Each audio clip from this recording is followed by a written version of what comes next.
ఉన్నాయండి ఇక్కడ. రైట్.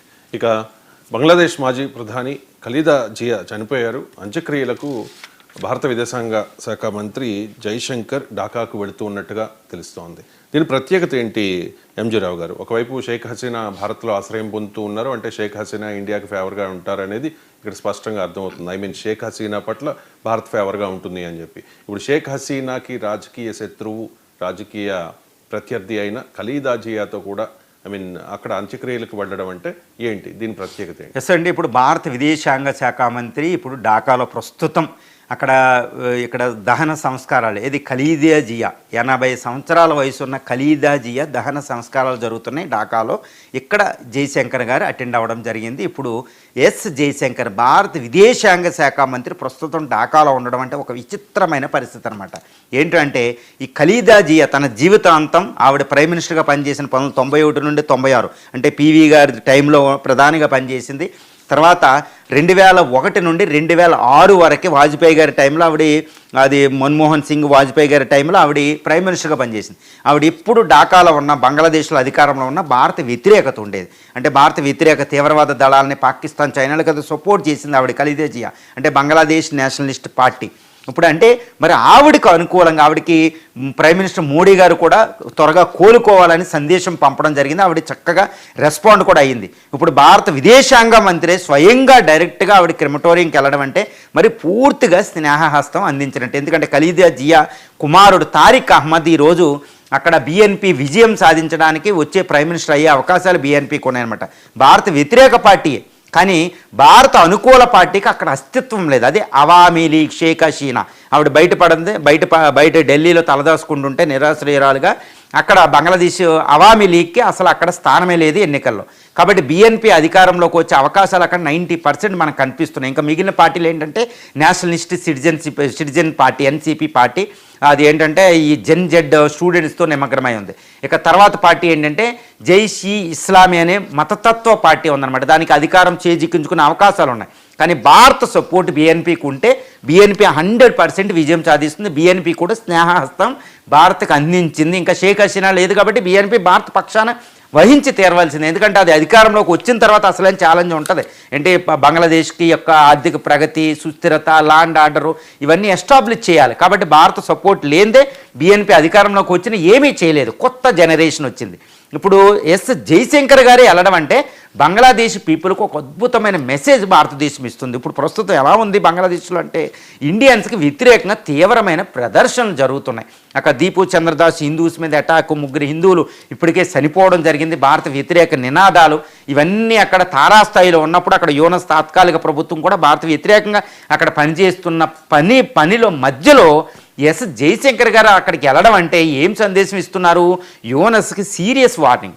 నువ్వు భారత వ్యతిరేక ఎంత పోషించినా ఎలాగో ఫిబ్రవరి 12వ తారీఖు ఎన్నికల వరకే నువ్వు ఉంటావు. కాబట్టి నువ్వు తర్వాత ఏ పార్టీ అధికారంలోకి వస్తుందో దాంతో మాకు సంబంధాలు ఉంటాయి. ఎందుకంటే వాళ్ళు కూడా మాకు సంబంధం పెట్టుకుంటారు. నువ్వు తాత్కాలికంగా నువ్వు ఎన్ని చేసినా విఫలమైపోతాయి. మేము ఏం చేయాలో అది చేస్తామని యూనస్కి భయానకమైన వార్నింగ్ అనమాట భారతదేశం నుంచి. చాలా పేషెన్స్, నేను ఎప్పుడు చెప్తూ ఉంటాను, India it is doing a patience diplomacy. చాలా జాగ్రత్తగా డిప్లొమసీ చేస్తున్నారు. ఎంత రెచ్చగొట్టినా భారతదేశం రెచ్చిపోవడం లేదు. అందుకే జైశంకర్ గారు అక్కడ మోడీ గారు పంపడం జరిగింది. ఒక అద్భుతమైన సందేశం, యూనస్కి భయంకరమైన వార్నింగ్.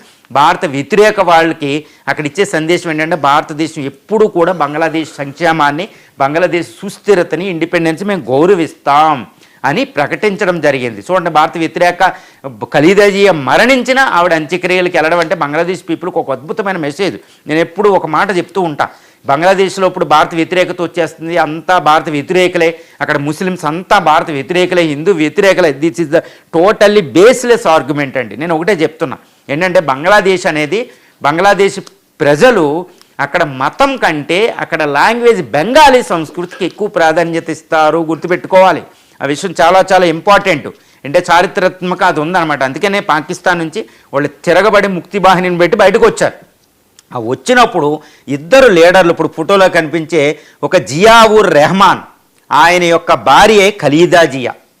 తర్వాత పక్కనున్న మా బంగ్లాదేశ్ జాతి పిత ఎవరంటే ముజిబుర్ రెహమాన్, ఆయన కూతురే షేక్ హసీనా.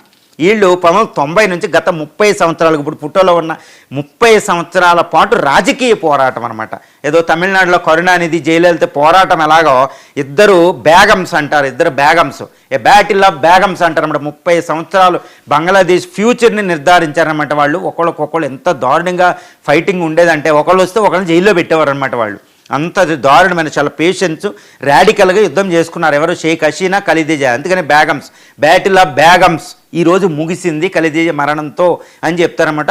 అంటే బంగ్లాదేశ్ కొత్త చరిత్రలోకి ఎంటర్ అయింది. ఇప్పుడు ఖలీదా జియా కుమారుడు, అదేవిధంగా షేక్ హసీనా కూతురు, కొడుకు రాజకీయాల్లోకి వచ్చా. అంటే కొత్త తరం రాబోతుంది. ఒక్కటి మాత్రం గుర్తుపెట్టుకోవాలి, షేక్ హసీనా ఫాదరు ముజిబుర్ రెహమాన్, ఖలీదా జియా హస్బెండ్ జియావుర్ రెహమాన్ ఇద్దరు చాలా స్నేహితులు. ఇద్దరు కలిసి బంగ్లాదేశ్ స్వతంత్ర ముక్తి బాహిని తేవడం జరిగింది భారతదేశ హెల్ప్తో.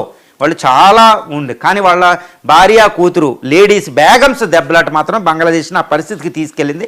కాబట్టి ఈ బేగమ్స్, బ్యాటిల్ ఆఫ్ బేగమ్స్ ముగిసిపోవడంతో ఇక బంగ్లాదేశ్ చరిత్రలో మంచి ప్రజాస్వామ్య రాజకీయాలు వస్తాయని అందరూ ఆశిస్తున్నారు. ఇది భారతదేశానికి చాలా మంచిది. భారతదేశం ఇప్పటి వరకు ఒక చిన్న తప్పు చేసిందండి. అదేంటంటే కేవలం షేక్ హసీనా అవామీ లీగ్ పార్టీకి ఎప్పుడు సపోర్ట్. అప్పుడు మన్మోహన్ గవర్నమెంట్ కానీ, యూపీఏ కానీ, ఎన్డీఏ కానీ షేక్ హసీనా మీద ఎక్కువ డిపెండ్ అయిపోయాం. ఇప్పుడు షేక్ హసీనా పవర్లో లేకపోతే భారతదేశానికి అనుకూలమైన పార్టీ లేదు. అందుకని భారతదేశం అక్కడ ఉన్న బంగ్లాదేశ్లో ఉన్న అన్ని పార్టీస్తో కూడా ఈరోజు మంచి సంబంధాలకి వెళుతుంది. ఈ విషయం అక్కడ పొలిటికల్ పార్టీస్కి అర్థమైపోతుంది. భారతదేశ సపోర్ట్ ఉంటే ఏ పొలిటికల్ పార్టీకైనా అక్కడ చాలా మంచిది. కాబట్టి బంగ్లాదేశ్ పీపుల్కి, బంగ్లాదేశ్ సంక్షోభాన్ని భారతదేశం ఒక యుద్ధం లేకుండా ఒక అద్భుతమైన దౌత్య నీతులతో పీపుల్ టు పీపుల్ కాంటాక్ట్స్ పెట్టుకుని ఒక కల్చరల్ రిలేషన్, బెంగాలీ సంస్కృతిని మళ్ళా ఇన్వోక్ చేసి మనందరం ఒకటే. రవీంద్రనాథ్ ఠాగూర్, నజ్రాల్లో వీళ్ళే భారత జాతీయ గీతాలను అక్కడ బంగ్లాదేశ్ అమర వంగ అనే గీతాన్ని అక్కడ రాసించారు. కాబట్టి వీళ్ళంతా మనం అంతా ఒకటే అని ఒక అద్భుతమైన సందేశాన్ని భారతదేశం ఈరోజు ఎస్ జయశంకర్ గారిని ఢాకాకు పంపివ్వడం జరిగింది. ఇది that is the matured diplomacy of the Indian foreign policy అండి. ఇది మోడీకి హ్యాట్స్ అప్ అయితే మనం ఈ విషయంలో చెప్పొచ్చు.